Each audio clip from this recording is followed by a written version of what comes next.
Good morning students. आज हम पढ़ेंगे वॉल्वॉक्स में जनन। वॉल्वॉक्स में जनन अलैंगिक तथा लैंगिक विधियों से होता है।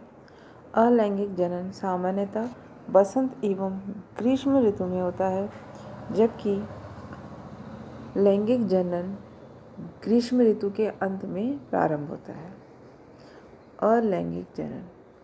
अलैंगिक जनन सिनोबियम के पिछले भाग में विकसित विशेष प्रकार की जनन कोशिकाओं के द्वारा होता है, जिन्हें हम गोनिडिया कहते हैं। ये अन्य कोशिकाओं की अपेक्षा बड़ी व सघन कोशिका द्रव्य युक्त होती है। इनमें सुस्पष्ट केंद्रक होता है, परंतु एक आई स्पॉट व कशाभिकाओं का अभाव होता है। यह अपने जिलेटिनी आवरण सहित सिनोबियम की गुहिका में प्रक्षेपित रहती हैं। प्रत्येक गोनिडियम के जीव द्रव्य में अनेक अनुदैर्ध्य विभाजन होते हैं, जिसके फलस्वरूप संतति कॉलोनी का निर्माण होता है। संतति कॉलोनी का विकास, डेवलपमेंट ऑफ डॉटर कॉलोनीज। संतति कॉलोनी जिस कोशिका से विकसित होती है उसे गोनिडिया कहते हैं। सर्वप्रथम गोनिडियम के आकार में वृद्धि होती है।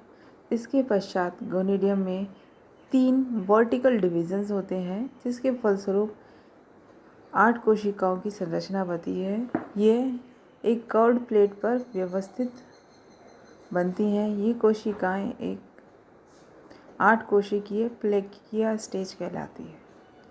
इन कोशिकाओं में एक अनुदैर्ध्य विभाजन यानी कि ट्रांसवर्स डिवीज़न होने से 16 सेल्ड स्टेज आती है, जो एक खोखले गोलक के रूप में व्यवस्थित रहती हैं। इस गोलक के अग्र ध्रुव यानी एंटीरियर पोर पार्ट पर एक छिद्र होता है, जिसे गुहिका रंध्र या फाइलोपोर कहा जाता है। यह छिद्र सिनोबियम की परिधि की ओर दिष्ट होता है। यद्यपि इन 16 कोशिकाओं के पुनर्विभाजन से 60,000 से अधिक कोशिकाओं का निर्माण हो सकता है, परंतु इतने अधिक विभाजन प्राय नहीं होते हैं। सामान्यतः प्रत्येक जाति में निश्चित कोशिकाओं के निर्माण के पश्चात विभाजन समाप्त हो जाता है। इस अवस्था में कोशिकाएं नग्न अथवा एक दूसरे के संपर्क में होती हैं। प्रत्येक कोशिका का अग्रभाग नुकीला एवं फाइलोपोर की ओर केंद्रित होता है। कोशिकाओं का सामान्य अभिविन्यास यानी ओरिएंटेशन गोलक में व्यवस्थित कोशिकाओं के प्रतिलोमन से प्राप्त होता है। प्रतिलोमन या इन्वर्जन के प्रारंभ में गोलक के जो खोखला गोलक होता है, यानी एक तरीके का इनका सर्कल होता है, के पिछले भाग में या फाइलोपोर से विपरीत दिशा में एक कॉन्स्ट्रिक्शन या संकीर्णन विकसित होता है। यह पिछले भाग की कोशिकाओं को फाइलोपोर की ओर ढकेल देता है। इसी समय फाइलोपोर और अधिक चौड़ा हो जाता है तथा गोलक के पिछले भाग की कोशिकाएं फाइलोपोर द्वारा बाहर की ओर आ जाती हैं। इस प्रक्रिया को प्रतिलोमन या इन्वर्जन कहा जाता है तथा इसके अंत में कोशिकाओं का अग्रभाग, जो कि अब तक गोलक के केंद्र की ओर दिष्ट था, वो सिनोबियम की परिधि की ओर आ जाते हैं। इस प्रक्रिया में कोशिकाओं का प्रतिलोमन ठीक उसी प्रकार होता है जिस प्रकार की प्रतिलोमन की प्रक्रिया एक संतति कॉलोनी की सभी कोशिकाएं नग्न होती हैं। इसके पश्चात कशाभिकाएं तथा जिलेटिनस कोशिका भित्ति स्रावित होती है। इस प्रकार प्रत्येक गोनिडियम की कोशिका भित्ति के भीतर एक संतति कॉलोनी का निर्माण होता है। एक जनक सिनोबियम के भीतर एक साथ अनेक संतति कॉलोनियों का निर्माण हो सकता है। ये जनक सिनोबियम के जिलेटिनस अधात्री या मैट्रिक्स में स्वतंत्र रूप से तैरती हैं। इनका विभाजन जनक सिनोबियम के विघटन से अथवा सिनोबियम में गोनिडियम के स्थान पर निर्मित एक छिद्र के द्वारा होता है।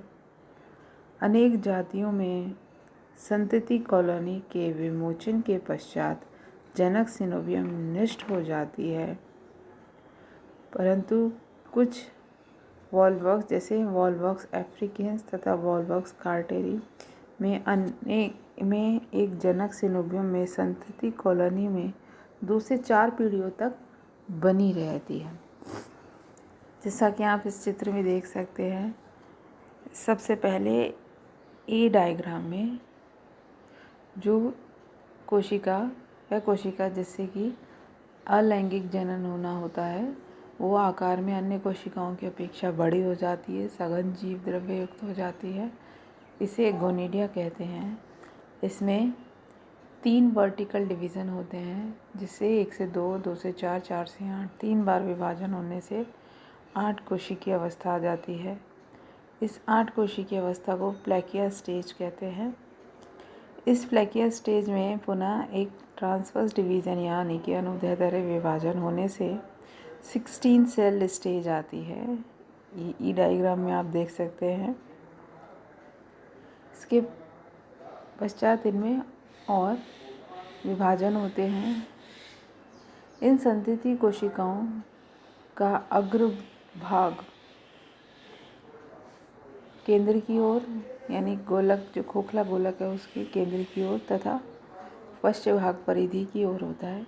इसी समय इनमें सिनोबियम कोशिकाओं की इस कॉलोनी संतति कोशिकाओं के इस सिनोबियम में इन्वर्जन होता है या प्रतिलोमन होता है, जिसके फलस्वरूप सभी कोशिकाएं अब उनका अग्रभाग खोखले गोलक के केंद्र भाग की ओर से हटकर परिधि की ओर हो जाता है।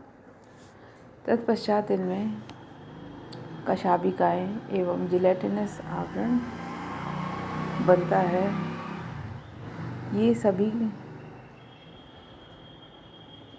संतति कोशिकाओं की बनी सिनोबियम जनक कोशिका के भीतर ही रहती है।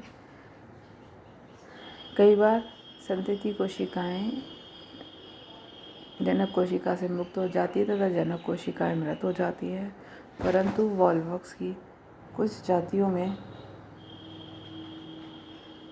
जनक कोशिकाओं के अंतर्गत संतति कोशिकाएं लगभग 2 से 4 पीढ़ियों तक बनी रहती हैं। इस प्रकार अलैंगिक जनन द्वारा वॉलवॉक्स में जनन होता है।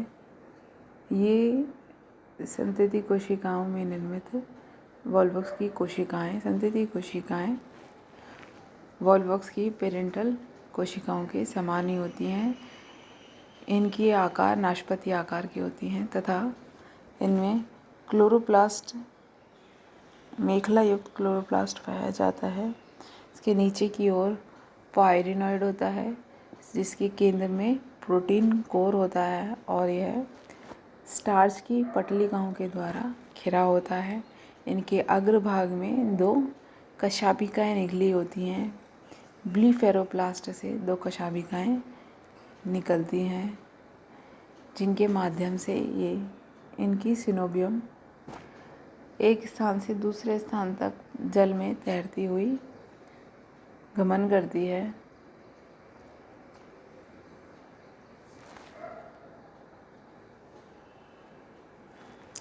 ये सभी सिनोबियम कोशिकाओं में वॉलवॉक्स की संतति कोशिकाओं की संख्या निश्चित होती है। इनकी अधिकतम संख्या 60,000 तक हो सकती है। सभी वॉलवॉक्स की अलग अलग जातियों में इनकी संख्या भी अलग अलग होती है। इस प्रकार वॉलवॉक्स में अलैंगिक जनन की क्रिया देखने को मिलती है। आज के लिए इतना ही। Thank you, students.